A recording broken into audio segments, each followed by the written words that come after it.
Good morning, everybody. Welcome to Elderwerks Education and Resource Senior Fair. We are holding a two-day fair, started yesterday. We have another 13 classes today. I'm so glad that people are attending and learning and wanting to plan for their futures. So thank you all for attending today. I want to thank our sponsors. I don't want to ignore them because they're the reason we can actually put on this fair. So our platinum sponsor is Oak Street Health. They were wonderful in stepping up to help us fund this event. Our gold sponsors, Arden Courts, Memory Care Communities, Consumers Cooperative Association, and Friendship Senior Options. They are gold sponsors. Our silver sponsors are Advocate Good Shepherd Hospital, Arbor Terrace of Naperville, Belmont Village Senior Living, Lexington Health Network, Madigan Insurance Group, Mercy Health, Northwestern Medicine, Paxum, Peck Ritchie, and Summit of Uptown of Park Ridge. All of those organizations are helping to fund this event. It is a beautiful thing. Look, we can actually pay our bills. So we like that. And I'm sure Donna likes to hear that too, so we don't have to go to her for some counseling.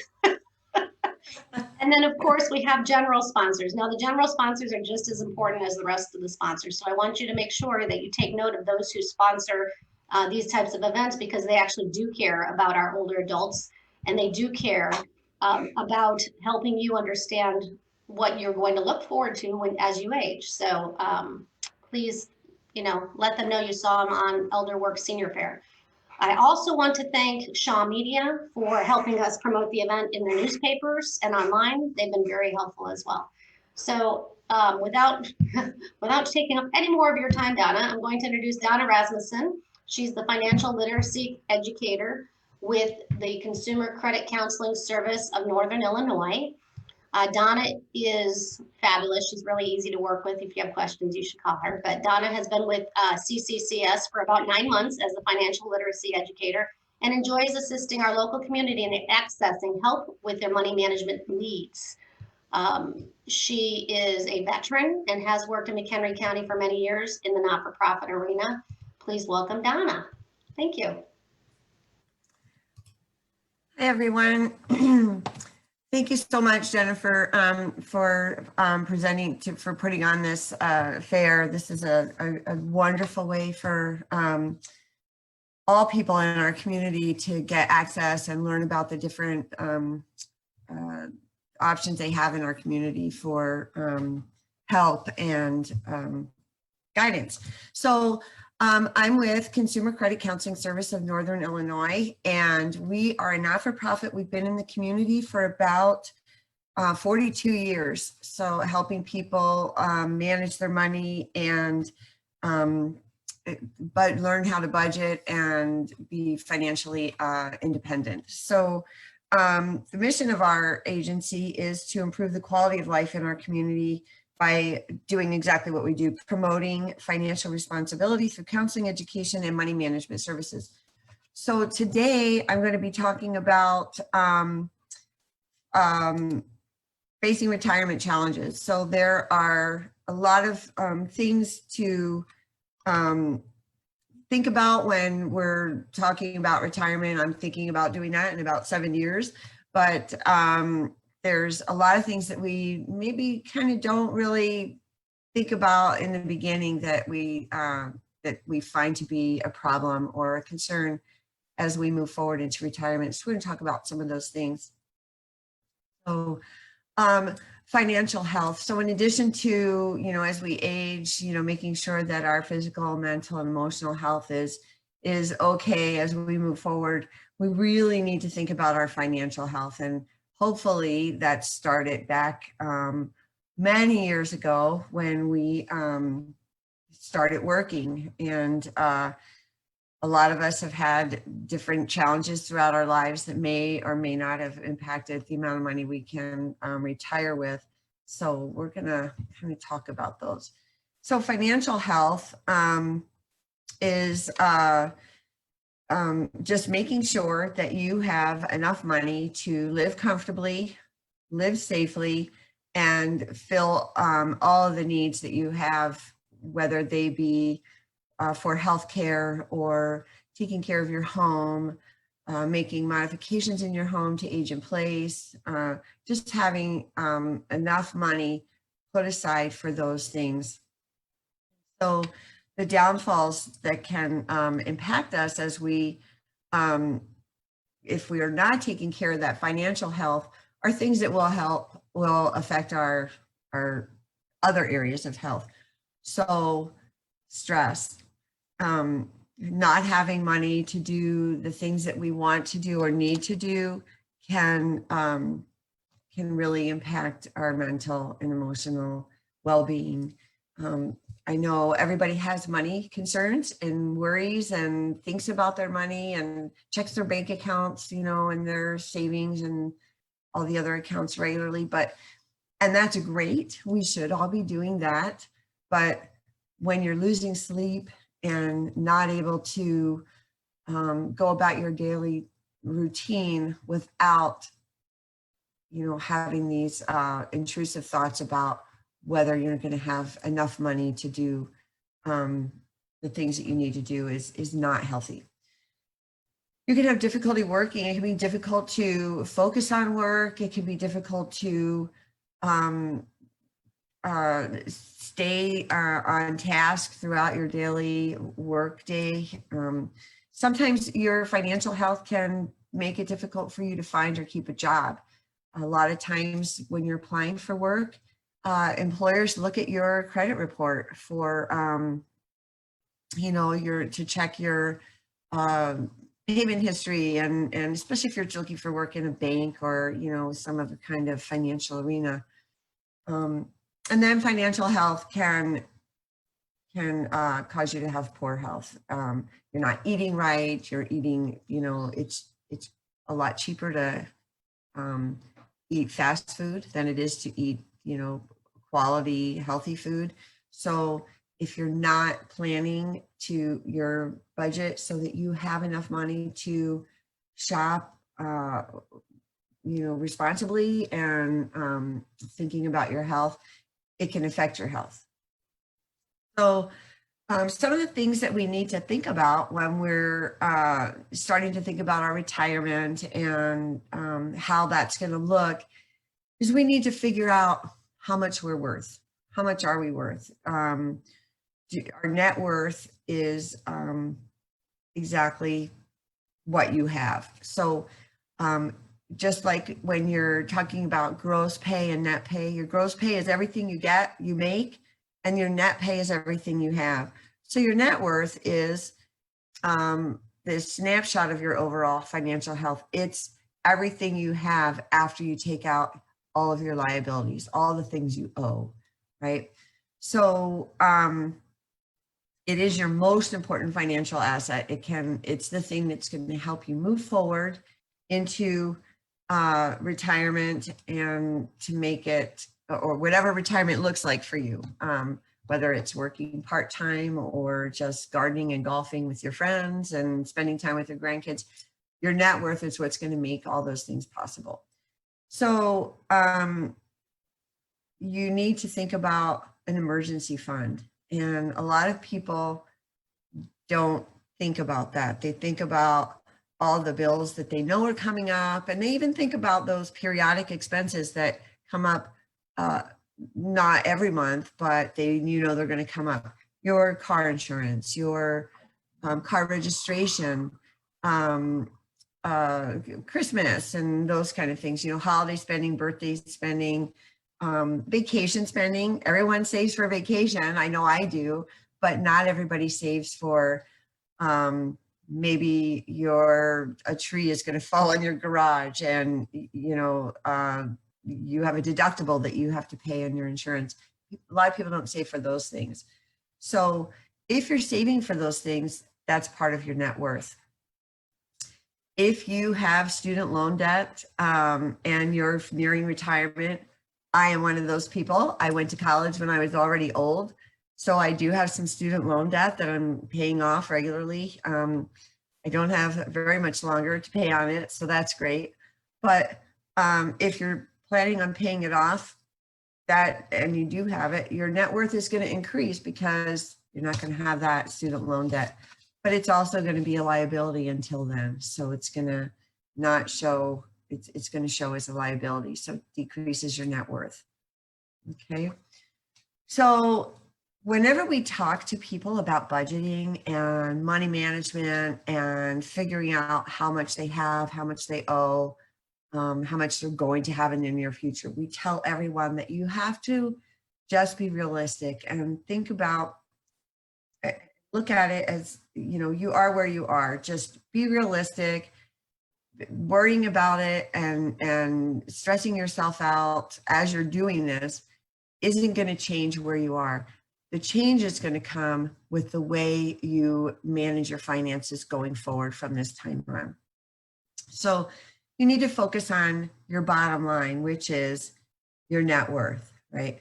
And then assess your priorities. You know, what are your priorities? Is one of your priorities to pay off your student loans? Is it to save money for your retirement? Do you need to gather money for that emergency fund? Or, you know, do you not have one? Figure out what those priorities are and write them down. If you can see them, then those are, it makes them a lot more real. I have a couple of goals that I've set. You know, some of you heard I just bought a house, and I have a couple of goals. I have a son with a disability that lives with me.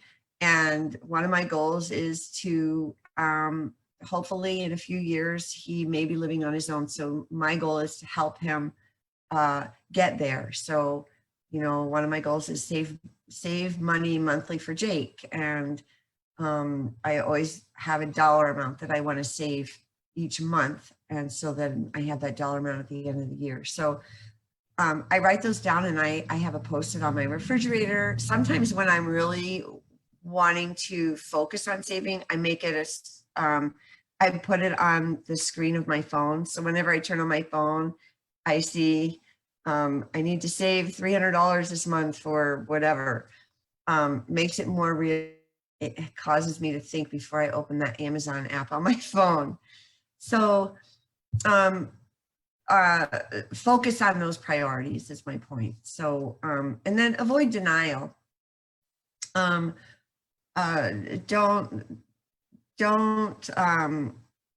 get into that negative mindset where, you know, you just kind of are like an ostrich, you put your head in the sand, or, oh, I'll think about it tomorrow, the Scarlett O'Hara syndrome. Face everything head on as much as you can, and with as much focus as you can. Set those goals. Decide what they are. That's my dog. Decide what those goals are, and stick with them as long as they are viable options. I mean, goals are fluid. They change. You know, maybe you come up, you get a letter in the mail and you have some kind of crazy huge inheritance, and it's going to change your goals. You may not have to like focus on saving that money to help your child move out or to pay off that student loan debt. So your goals are going to change as the time goes by. But what you do need to do is to establish a budget. So a budget is a difficult thing for people to wrap their head around. A lot of people think, I don't have any extra money, so I really can't budget. I don't make enough money, so I really can't budget. Actually, those are the people that really need to budget more than anyone else. So the people who don't have the whole, a big amount of money to just allocate here and there and everywhere are the people that really do need to budget more than anyone else. So here's some questions that you need to think about and ask yourself when you're starting out thinking about money. What is my current net worth? So if you know how much you have coming in and how much you have going out, then you know your current net worth. And most people have a semi-accurate idea of what their net worth might be, but you really need to focus and figure out what that net worth really is. How much money is really going out each month? And that's step one of having a budget. So if you don't have a budget, you need to become more aware of your spending habits. And one way to do that is, and it's really difficult to do, I've done it. It's really hard to do, but it's well worth the time spent.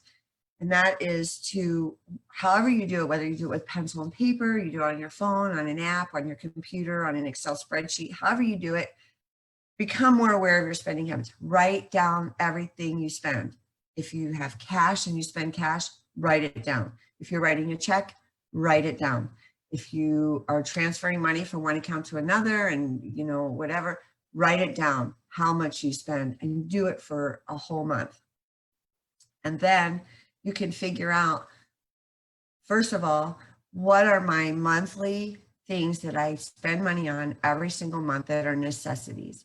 My utilities, which will fluctuate unless you're, you know, a lot of us are on that budget plan.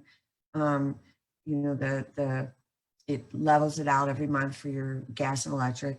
Other things, do I have like newspaper subscriptions and magazine subscriptions that I'm spending money on, not every month, but maybe once a year, once every 4 months, I have to renew my newspaper subscription.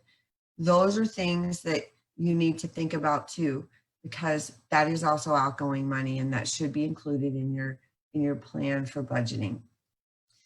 Then you need to think about your attitude towards money. So a lot of people, they're like doing that. You know how the kids nowadays, they take the dollars and they just kind of like boop, shoot them out of their hand. A lot of people have that attitude about money. It comes in and it goes out that fast, and there's nothing I can do about it. Other people are,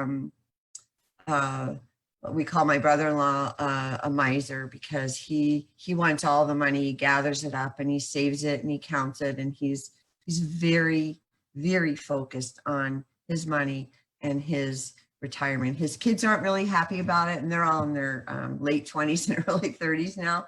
They're not really happy about it, but he is going to be set for life when he finally does get to retire, because he has watched his money his whole adult life. So you need to figure out what your attitude towards money is. I have some video clips here, but I generally don't show them on these kind of presentations because they generally don't show on a Zoom meeting. So I'd love to show this, and maybe I can send these clips to Jennifer and she can post them somehow at the end of the day, those video clips, because they're really informative. So you have to remember goals. Your ultimate goal of financial planning and retirement is protecting your bottom line and protecting it for as long as possible. If you're retiring at 65 or 60 or 67, whatever year it is that you retire, you need to protect your bottom line, planning on living for a really long time, right? So that is your ultimate goal in financial planning. So calculating your net worth, we just talked about that, or I just talked about that a few minutes ago. You want to add up all the things you have and everything you owe, and then subtract what you owe from what you have. So the positive net worth is when the value of your assets is more than your debt, and your negative is when the debt exceeds the value of your assets. So when you're adding up assets to, it's always a good idea to include things that you own that are of value.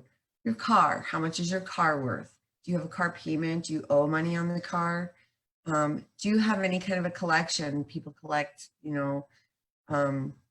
stamps and coins and Pokemon cards or whatever it is that you collect. That can be an asset. Is it worth something, or do you just think it's worth, or is it just worth something to you? So figure out what your the value is of the things that you own. Okay, so assets can include things like your 401k, jewelry, electronics, your car, your house, how much you owe in your house, and like I said, collections and furniture. It can include all kinds of things. And then your liabilities, of course, are things like credit cards, your mortgage. Do you have a home equity line of credit? Do you have a student loan, car loan? And then past due taxes. Do you have a tax, do you have uh, uh, wage garnishments or money that you pay in child support or spousal maintenance? Those are all liabilities. So you want to, when you're counting up your assets, include the things that can be sold for cash when you're doing your estimating. So because if it ever comes to a time when you need to come up with some cash quickly, you can look at your list of assets and see what is there that you can liquidate in order to protect that bottom line and not have to go into your 401k or your IRAs or whatever. And then be realistic when valuing your assets, because like I said, when my kids were little, they collected Pokemon cards and they were just thinking they were going to be millionaires or they're Beanie Babies, be really accurate and realistic so that you really have a true value of what your net worth is. So budgeting is really, really important. It's critical to your financial health, and it's not as hard as people think it is. You may need to change your budget, several times throughout the year, or throughout, the month. You may, kind of decide, oh, I'm not going to renew that magazine, and I don't really read the paper every day, so maybe I'm just going to grab the paper on Sundays and not have that subscription for, getting the paper delivered every day. So when you're retiring, that also changes your circumstances. So you may have less money, you may have the same amount of money, but it's going to change your choices of budgeting. So are you going to travel more? Do you want to travel and see the world? Well, not now, but but this just makes it easier to plan for the future and to save more for your travel. Do you think you're going to have like medical expenses that are coming up? Do you have any surgeries or things that are coming up? And then think about the things that we don't think about, medical things that might come up as we get older.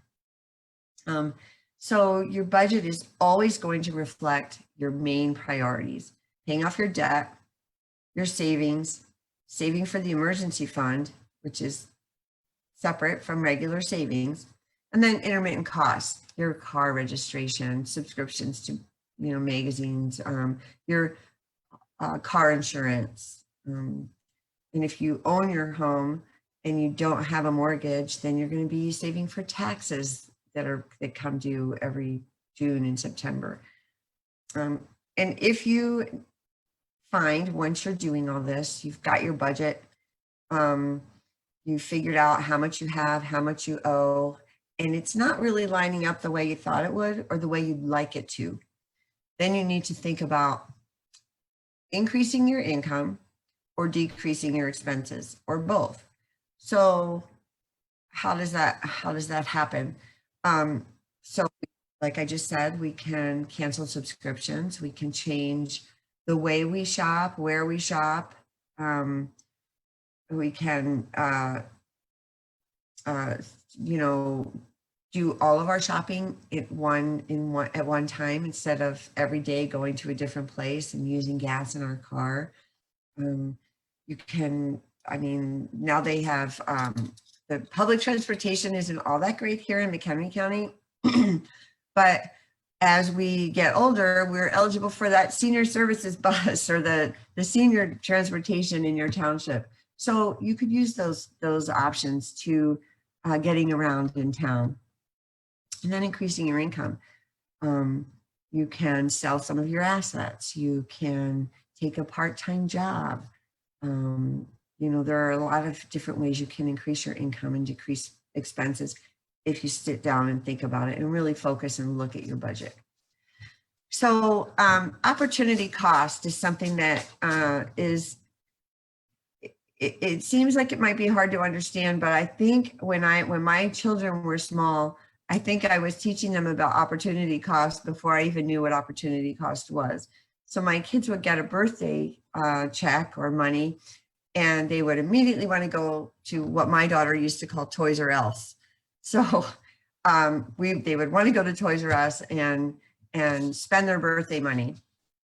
And so my daughter, my oldest daughter, and my youngest daughter have two different ways of thinking about money. My oldest daughter has 10 cents and she's going to find a place that sells gum by the stick so she can just spend that dime. My youngest daughter has a dime and she thinks, well, if I get 10 more, 9 more, I have a whole dollar.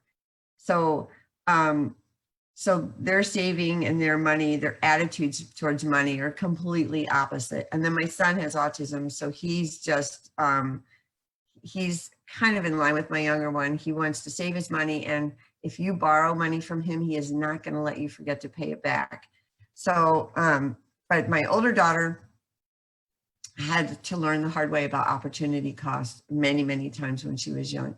So she would take her birthday money and she would go to Toys R Us and she would buy 10 packs of Pokemon cards. And then she would be walking out of the store and she would see another little girl coming out of the store with a set of, excuse me, a set of all 3 Powerpuff Girls. I think that's what they were called, the Powerpuff Girls, in a box, and they were 12-inch dolls and they were huge.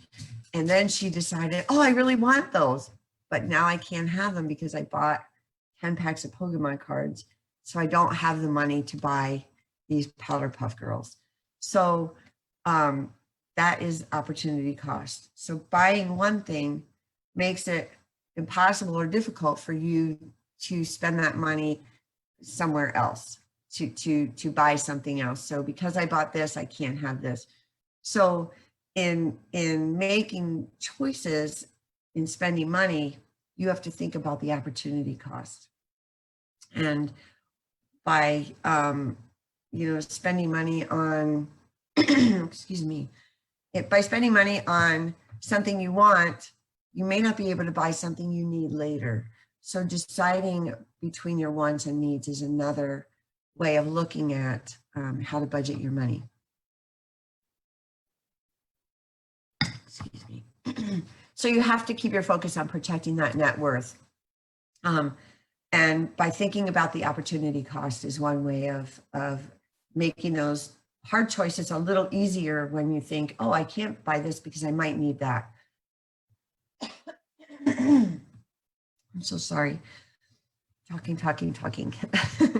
So creating a retirement budget is important in so many different ways. It's protecting your net worth, and it also can relieve so much stress about money and improves your quality of life because you've already got that plan in place and you don't need to think about it and worry about it. And it frees your mind to doing the things that you've always thought about doing when you have the extra time in retirement. And a budget can help you avoid that worry later on because you've already got a plan in place. So getting started in budgeting. So you want to gather all your financial records, okay? Then make a list of all those expenses. And we've already done that by tracking what we spend in a month, right? And then if you continue to do that every month, you'll know what those periodic expenses are. Then you want to estimate your income during your retirement. Again, gross income is how much you get. The net income is what you have after all the deductions are taken out. That's your actual retirement income, okay? So then you want to calculate all those expenses. There are 3 types. There are fixed expenses, variable, and periodic. So those fixed expenses happen every month. Your rent or your mortgage, your car payment, your health insurance, things that the amount that you pay every month doesn't change, but it's going to be there. Your student loan payment, if you have a home equity loan, all these things that come up every month, those are your fixed. Your variable expenses are things that generally happen every month, but you have control over how much they cost you. Your utilities. So I'm sitting here in my living room now with a whole bunch of lights on, but normally I don't have all these lights on. I try and, keep my utility bill lower by not having the lights on. I don't put my air conditioning super high, and I wear a sweater in the winter. So I can, you can figure out how to save on your monthly utilities that way. Groceries, where you shop and how often you shop and how you shop is a way that you can think about how to save money on groceries. Clothing, where you buy your clothes, how often, those kind of things. And then periodic expenses that happen regularly, they're going to come up, but they don't happen all the time.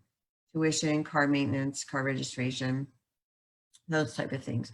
So think about all those expenses and jot them down. And you might put them in different columns. There's many different ways, and there's many different ways online that you can go on Pinterest and find these budgeting sheets. You can go just Google budgeting sheets, simple budgeting sheets for a basic budget or for retirement.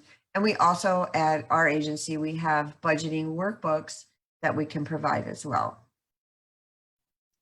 So then you add it all up. You have $5,000 worth of income. You figured out all your expenses, come to $3,400 or so, and whatever is left, that's your surplus. But if your income is less than your expenses, then you've got that shortage. Then there's a problem, and we need to fix that.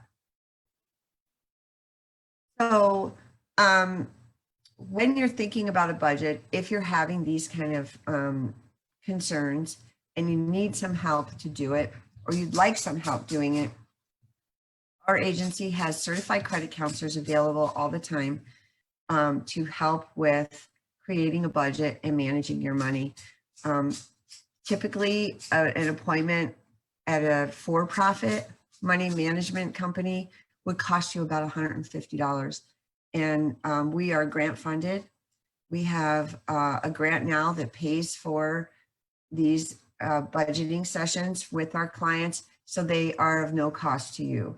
So if this is something that interests you, our phone number is 815-338-5757. You can call our office, and our sweet ladies at the front of our office will talk to you a little bit and figure out what exactly it is you need and get you set up with a counselor for a budgeting session. So that is one way, and they take about 2 hours, hour and a half or 2 hours. Right now it's on the phone, and it's one way to help get that budgeting done with a guidance from someone who knows what they're doing, and it can relieve a lot of stress for someone who has never really created a real budget before. So as we go into retirement, some people are thinking about a HECM, a home equity conversion mortgage, and it's also known as a reverse mortgage. So if you're thinking about a HECM or a reverse mortgage, there are things to consider. It can be a really great option for someone who maybe is thinking about staying in their home and they're not sure they can do it. They maybe thought they would have enough money to like fully retire, and realizing now that, well, I'm kind of coming up a little bit short, or it's a little bit too stressful, kind of managing my money and cutting all the corners. A home equity or a reverse mortgage, it could be a good option. So there's some things to consider. So are you retiring soon, or are you already retired? Are you planning on moving or downsizing? So you'd want to think about this before you take out a reverse mortgage. Do you want to age in place? Do you want to stay in your home? And maybe you need some modifications to stay in your home. Bars or a ramp, or, maybe you are, you're having some type of struggles health-wise, where maybe you're going to be needing a wheelchair, maybe you need your doorways widened, those kind of things, and you're not going to have them, you don't think you have the funds to make those accommodations to your home. And then do you want to save all your liquid assets, your money, your cash, your 401ks, your things that you can liquidate easily, but you still need some extra cash? Just make sure I don't go over my time. So here's some good things, the pros about getting a reverse mortgage and how it might work for you. You want to stay in your home and age in place. You don't want to move, packing up. And I always tell my children now that the next time I move, it's to a cemetery because they're going to pack. It's not going to be me. So I want to stay in my house. And so I'm going to try and do everything I can to stay here for as long as I can. So if that's you, a reverse mortgage may be an option for you. If you want to conserve your liquid assets, your cash, your other savings, the things that you have that you can liquidate quickly, you might consider a reverse mortgage. And then a reverse mortgage might be able to give you more financial flexibility and freedom to do the things that you've always thought you would do during retirement. So a reverse mortgage can help you accomplish this. So things that might make it not doable for you, or it may be, a no-go for you, is that the debt that you have on your home is going to continue to increase over time. So, a reverse mortgage, you're going to be pulling equity out of your home every month. And so the equity in your home is going to go down while your debt and the amount you owe in your home will go up. And so that is a concern for people. And that falling equity is what is going to cause your house to be sold for less than the worth that it normally would be without the reverse mortgage.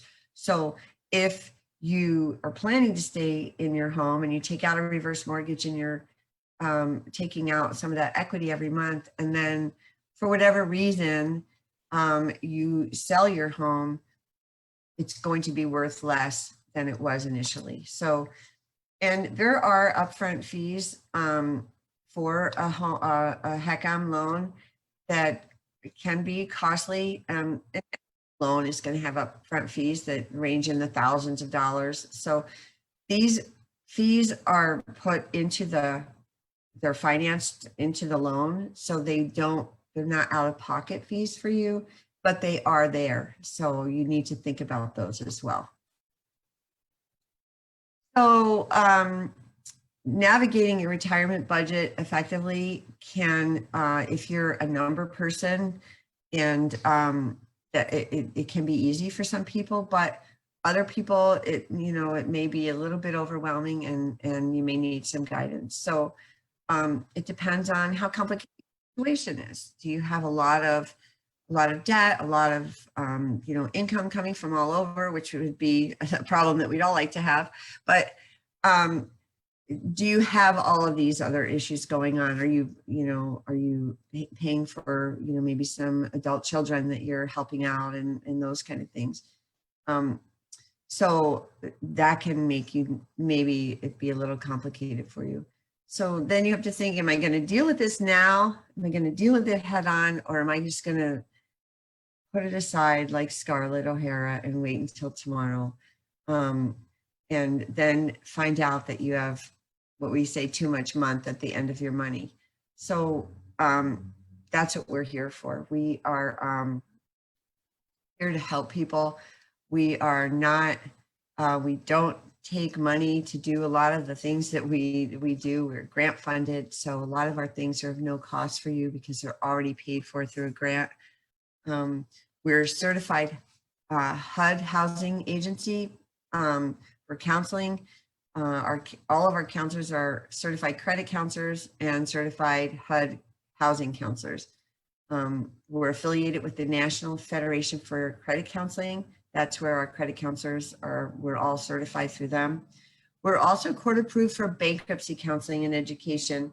So if you are, and I just did a bankruptcy counseling budgeting workshop session with a couple who are in their 70s, and they just got a little bit, the debt got out of control. They are now retired, of course they're retired now. They don't have the money to pay this debt. And so they filed for bankruptcy.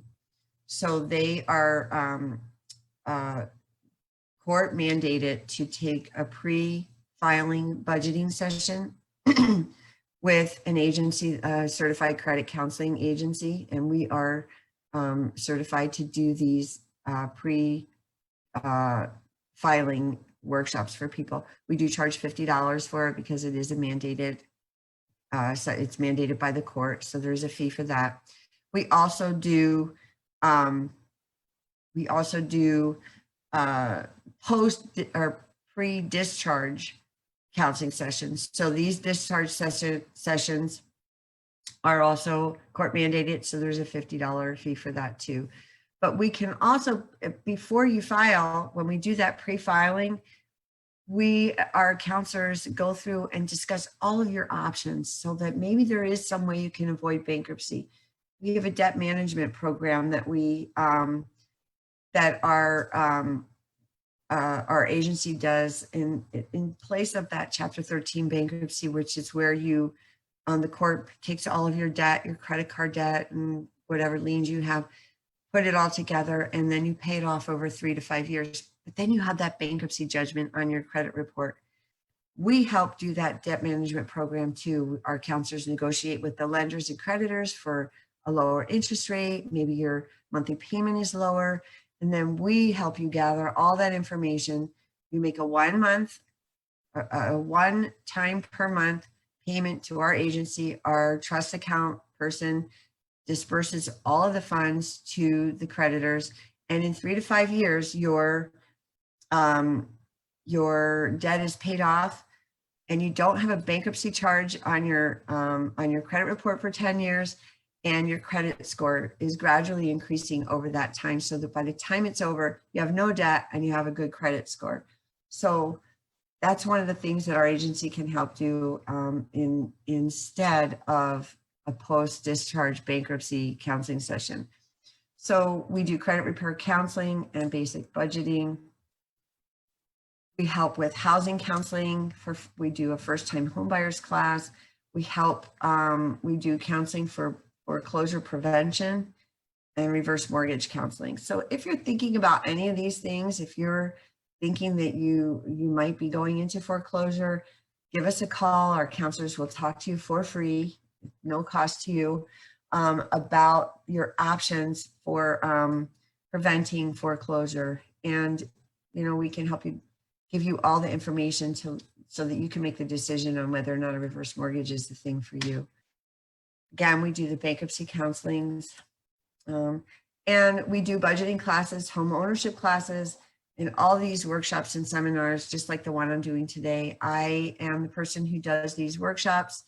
I do them through Zoom meetings, through local libraries, senior centers, Rotary clubs, all kinds of places. And if you would like a workshop at your local library, contact your library and let them know, and they can call me. I can work with them and set up a workshop on any of these topics. And these are also free of charge because we have a grant that pays for these workshops to be presented in the local libraries.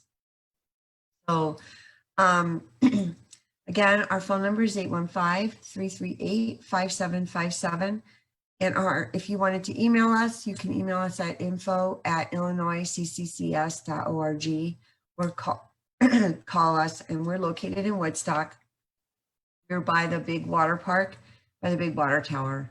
So we're centrally located, although you wouldn't really be coming there now. So, so there we go. So I can take some questions now. I'm looking and I don't see any questions. I did have one comment saying, loved your idea of using your phone screen photo to remind me of saving priority. And then they did ask, how do we reach your organization? And they want you to put your email and contact information in the chat. So can you do that before you leave? Yes, I sure can. I sure can.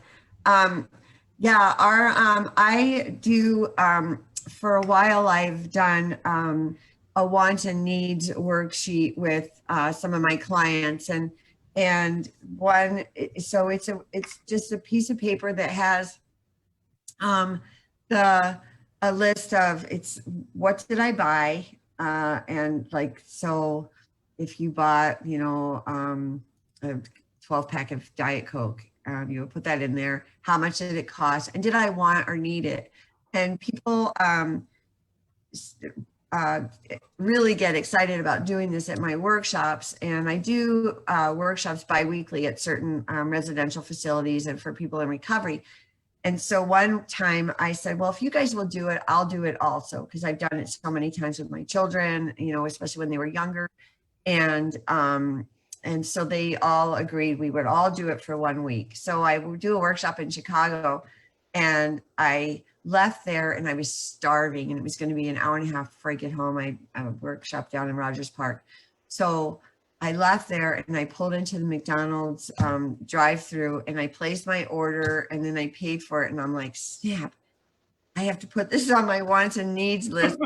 It's been gone for 5 minutes from my workshop, and now but I needed to eat, right? But I suppose you have to eat. McDonald's. So I did have a question, Donna. Do you also provide this presentation for like high school students? Because I'm going to tell you right now, my kids learn nothing in high school about budgeting, planning for responsible spending, planning for their own apartment or living spaces. They got none of that. We have been trying to get in some high schools, and it's kind of difficult because the only place where the students learn that kind of information is if you have a child with a disability and they're in a transition program after they get out of 12th grade. So we have been trying to do that, and it has been difficult, but I do have a friend now that works in the administration at a local high school. So once this pandemic is all over and we're back to regular learning, and we're maybe even when during the e-learning, we're going to try and do that. Where do your kids go to high school? They don't anymore.